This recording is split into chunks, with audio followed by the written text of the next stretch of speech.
Why do we guilt, blame, shame, self-pity, and victimize ourselves? This is a very interesting and very common thing that people experience in modern society. And I've been thinking a lot about this. I've experienced this. I know just about everyone I know has experienced these kinds of cycles at some point in their life or continue to experience them. And when I think about this, I recognize a couple things. First is that the body and the mind are not stupid. They're not, they're very intelligent. There's an inherent intelligence that exists in consciousness, both mind and body, and energetic consciousness.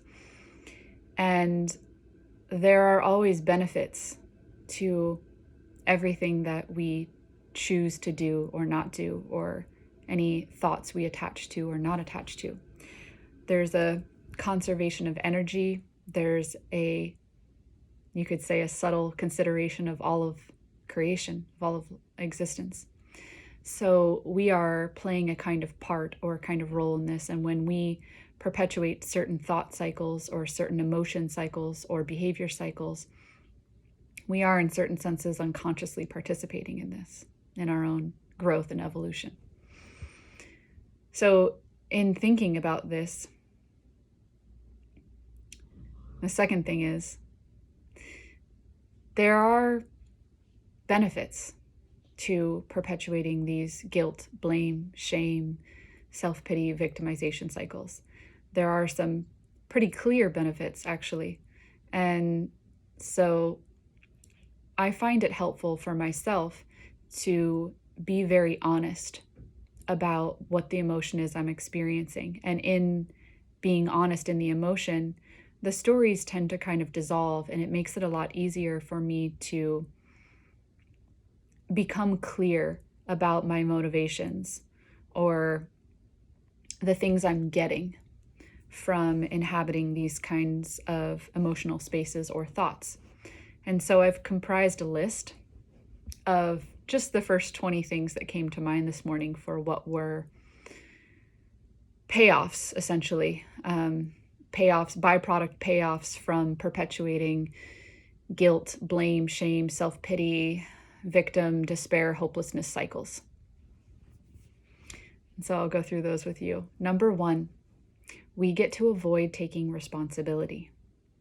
So this might not seem so obvious because we feel so helpless and so powerless in these states, but we are actively avoiding having to really do anything about them when we are in those places. If we are the victim, then someone else or something else is what has to take responsibility for our state of being. And so, we get to conserve our energy essentially by shirking, taking responsibility in the moment to change that state of being. Number 2, we get to be the good guy, and someone or something else gets to be the bad guy. So this again is that there's nothing that I have to do. I'm being good, or I'm being how I should be being, and someone or something else is doing the wrong or should be ashamed.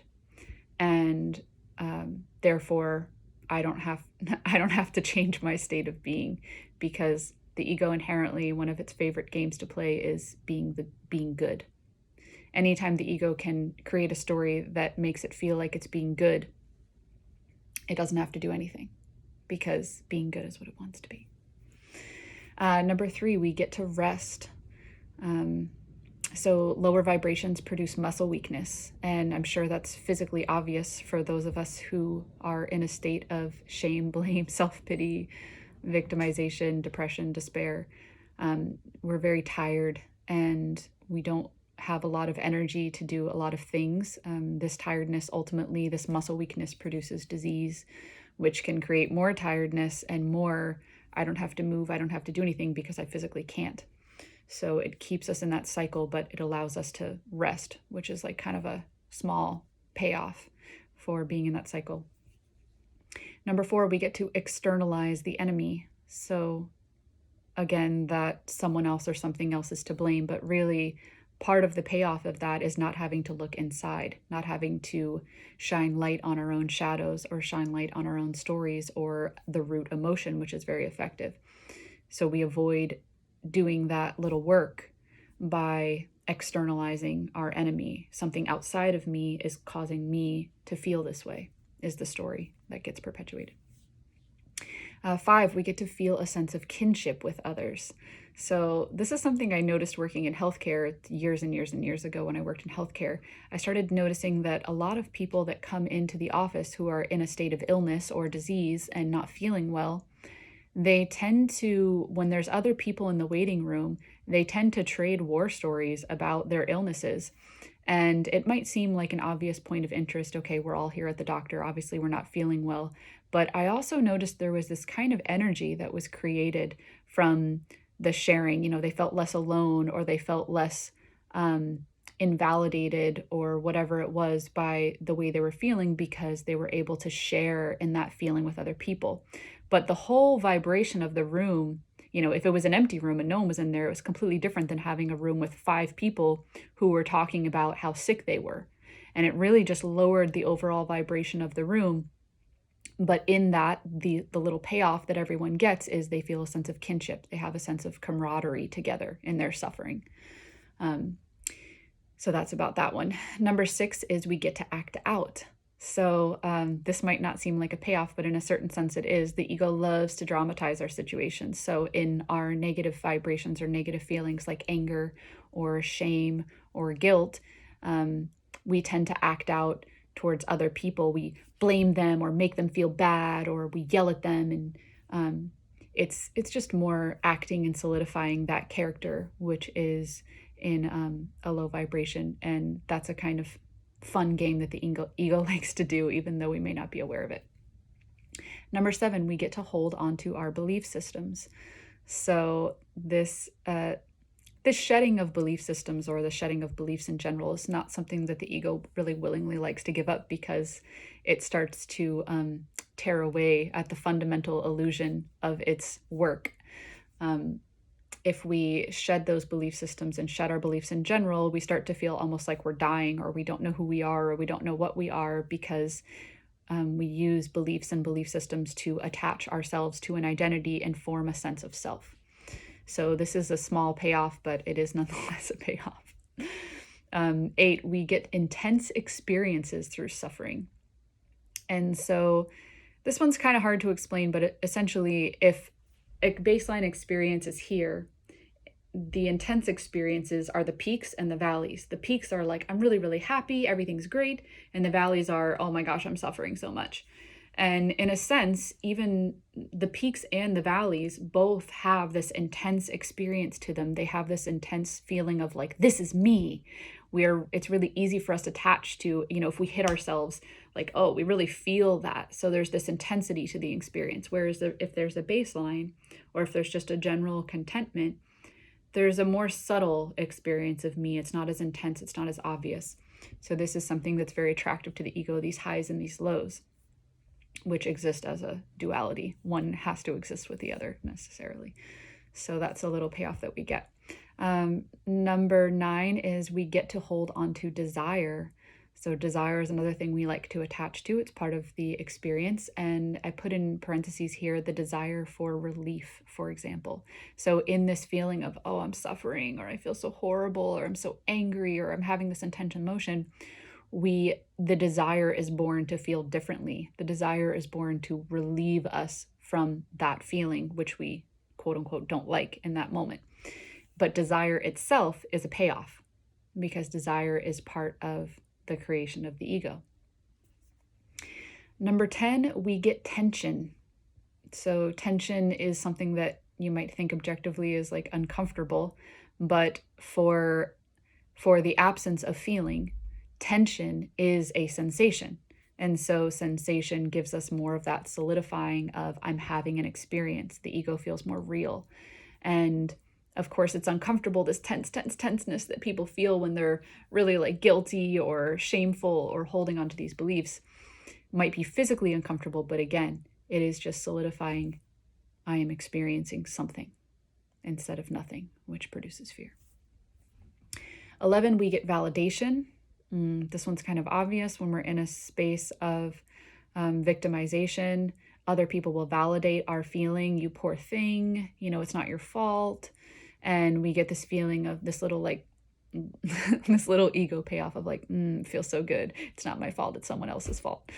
So it's good to be honest about that. 12, we get attention. So kind of in a similar vein as the validation, the attention is, we get people who want to take care of us, people who want to help us, people who want to give us their energy because we're suffering or we're having this intense experience. And, we're able to kind of feed off of whatever other people are responding to with what it is we're feeling. So none of this is a judgment. None of this is right or wrong, good or bad. It's just objectively good to look at what the payoffs are and understand that in these cycles of guilt, blame, shame, victimization, we are getting something, even though it feels so negative and it feels like we can't escape it or we're stuck there. A lot of it is there are a lot of things that we're getting as a result of being stuck there that are seemingly beneficial in the short term anyway. 13, we get to lie and manipulate. So this is kind of, a fun thing that the ego learns to do from the time we're very, very small, this lying to get what we want and manipulating other people to get attention or love or validation or whatever it is. And sometimes this is done consciously. There's a lot of dynamics, relationship dynamics that people get into where they consciously manipulate one another in order to get these validations to their ego identity they've built off of the guilt, blame, shame, victimization cycles. And sometimes it's done unconsciously. Sometimes people are not necessarily aware that they're lying and manipulating others with these character behaviors, but nonetheless it is happening. There is a relationally dependent situation with someone who's in those cycles, and they might tend to find, if they looked objectively at their lives, that they attract a certain kind of partner. They find themselves in similar kind of relationship dynamics, which is never a coincidence. If ever you're noticing a pattern, it's not a coincidence. It's oh, there might be something there. 14, we get to indulge in cheap little inner satisfactions. And the first one that came to mind when I thought about this is the alleviation of guilt through punishment.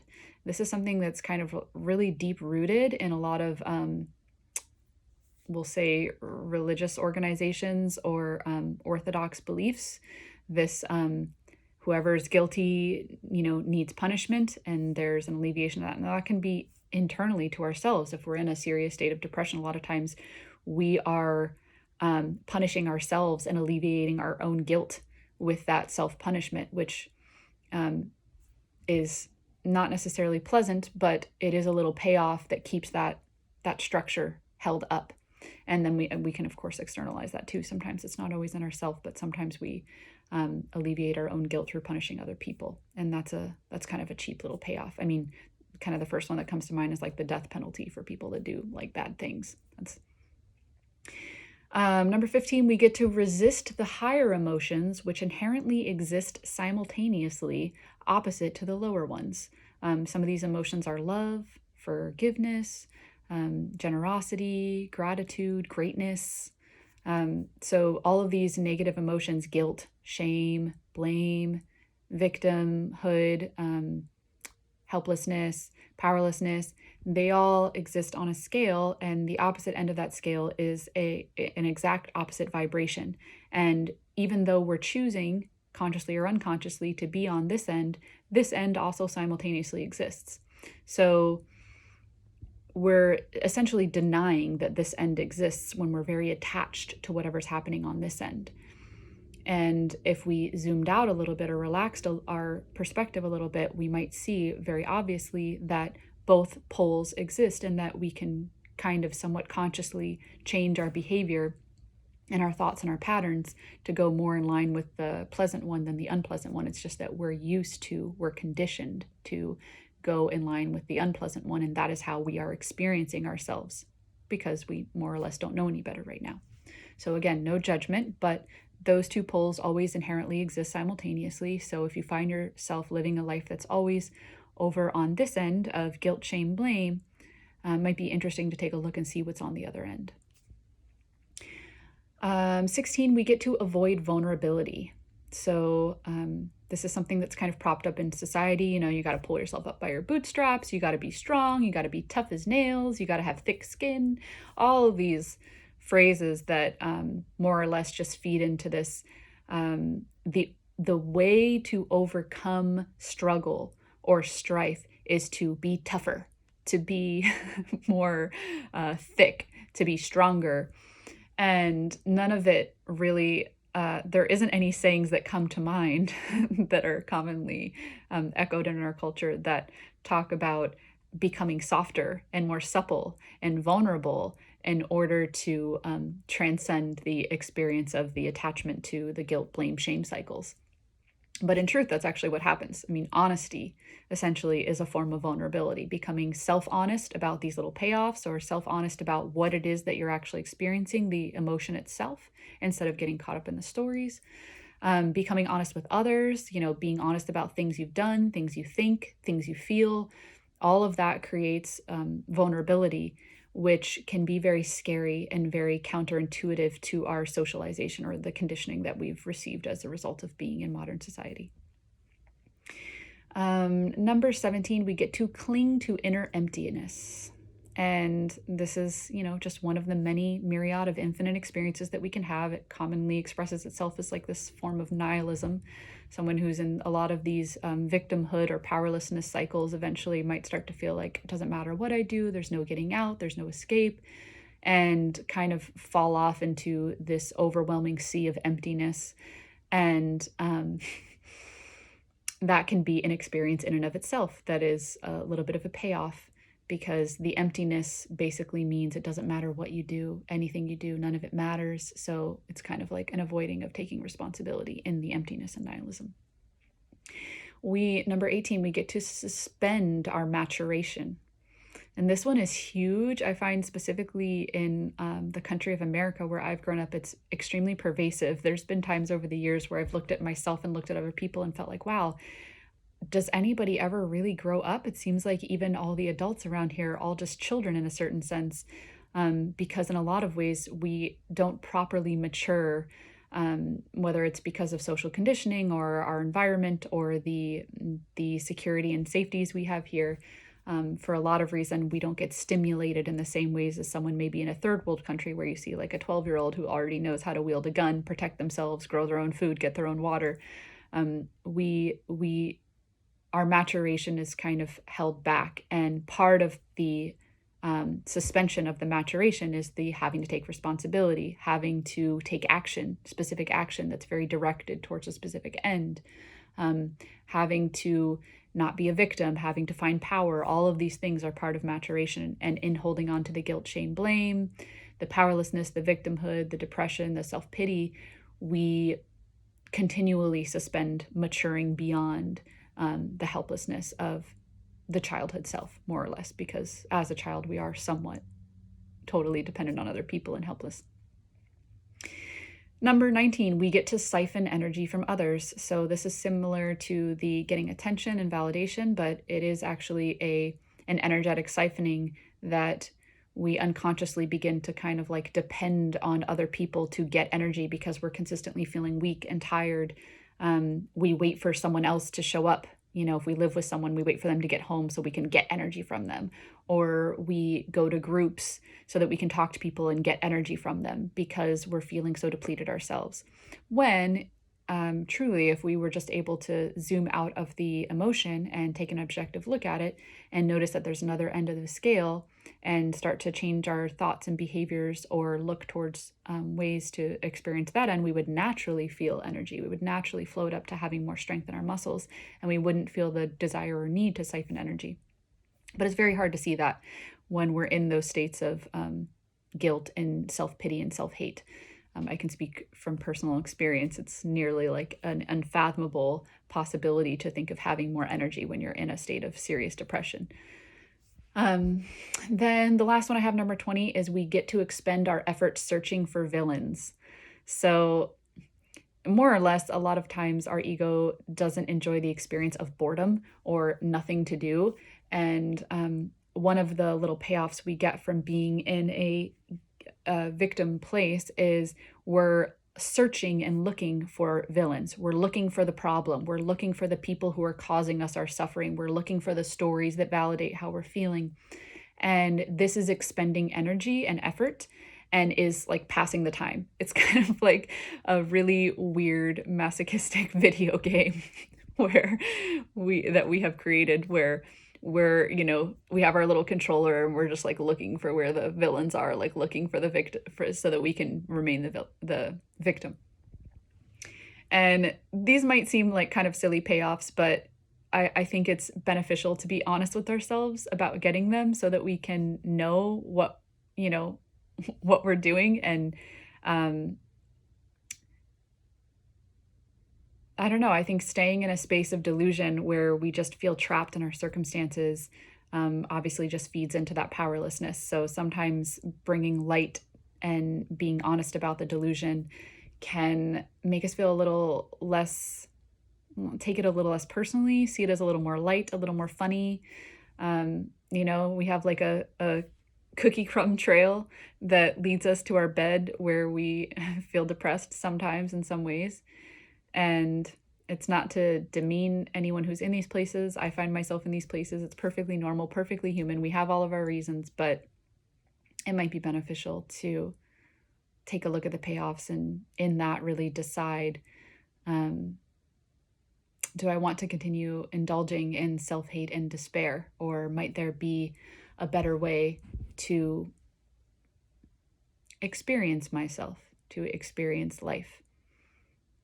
Might there be higher benefits in the more positive states of emotions? Might there be benefits to feeling power or feeling greatness or feeling courage and vulnerability? Some of these things might seem very unfamiliar, but I could make an equal list of payoffs that we get from staying in those emotions as well.